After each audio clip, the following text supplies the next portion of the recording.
එක්තරා රාජධානියක අන්දරේ නමැති පුද්ගලයා සිය තියුණු බුද්ධියටත් බිය නැති හාස්‍යයටත් බෙහෙවින් ප්‍රසිද්ධව සිටියේය.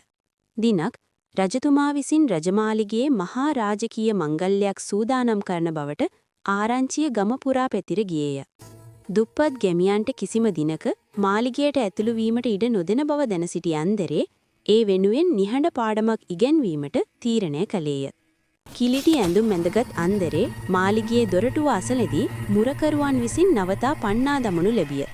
පසුව ඊතා වටිනා අලංකාර ඇඳුම් මායිත්තා මැඳගත් අන්දරේ නවත මාලිගයට පැමිණි ඇතර කිසිදු ප්‍රශ්න කිරීමකින් තොරව ඔහුව ඊතා උණුසුම් ලෙස පිළිගනු ලැබිය.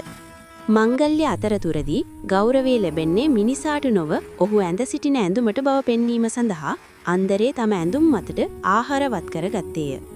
එම මොහොතේදී පුද්ගලයෙකුගේ සැබෑ වටිනාකම රැඳී පවතින්නේ ඔහුගේ චරිතය මත මිස ලස්සන ඇඳුම් පැළඳුම් මත නොවන බව රජතුමාට වැටහිණි.